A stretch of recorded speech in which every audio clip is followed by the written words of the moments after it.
Bienvenue dans cette vidéo de présentation de la phase 5 de DEFCON 1, la phase opérationnelle.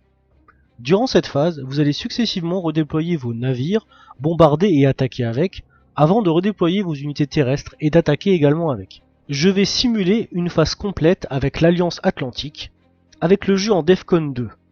J'en profiterai pour vous montrer deux capacités propres à l'Alliance Atlantique et deux cartes mission. Vous pourrez ainsi avoir un aperçu de l'asymétrie du jeu.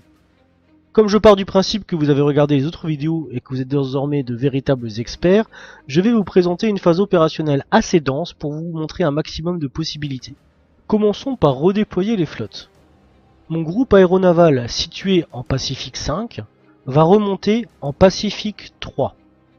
Ma division de frégates située en Pacifique 7 peut se déplacer de deux zones. Elle se rend en Pacifique 2. J'ai fini mes redéploiements navals. Je souhaite attaquer à présent le croiseur chinois, situé en mer du Japon. Mon groupe aéronaval, de niveau 3, surclasse le croiseur, qui est de niveau 2. L'attaque est donc possible, je dépense un baril de pétrole. Mais à ce moment-là, le joueur chinois décide d'engager un sous-marin d'attaque pour appuyer son escadre de croiseurs, ce qui a pour effet d'augmenter sa puissance d'un niveau, et donc d'égaler mon groupe aéronaval. L'attaque n'est alors plus possible. Heureusement, l'Alliance Atlantique dispose de la capacité lutte anti-sous-marine, et je dépense un cube de recherche pour pouvoir détruire le sous-marin chinois. L'attaque est donc un succès. Je décide de prendre la place de la flotte détruite. Cette opération navale fait augmenter le DEFCON de 1. Je place donc un de mes jetons sur la piste. Je dépense un baril de pétrole pour bombarder le corps mécanisé de la Corée du Sud avec mon groupe aéronaval. Il est détruit. A noter que les bombardements se font n'importe quand durant la phase navale, avant ou après avoir redéployé ou attaqué, mais chaque flotte ne bombarde qu'une seule fois par tour. Ensuite, je vais redéployer mes unités terrestres. Mon armée blindée des États-Unis va se redéployer sur le Japon via le pont maritime créé par ma frégate en P2. Ce sera tout pour mes redéploiements. Je vais à présent attaquer en utilisant la capacité américaine Navy Seals qui me permet de projeter une division motorisée depuis un groupe aéronaval.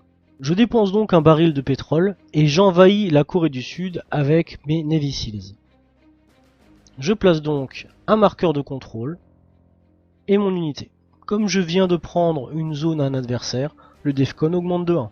Je peux donc jouer la carte mission Choc et Stupeur qui me permet, en cas d'attaque réussie avec les Navy Seals, d'attaquer à nouveau et gratuitement avec la même unité. J'attaque Ebay 2 grâce au pont maritime octroyé par mon groupe aéronaval.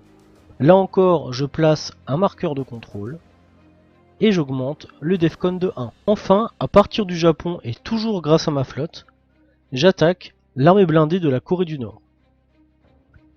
Comme cette zone dispose également d'une armée blindée, j'utilise mon lanceur tactique pour augmenter la puissance de ma propre armée et ainsi surclasser celle de Corée du Nord.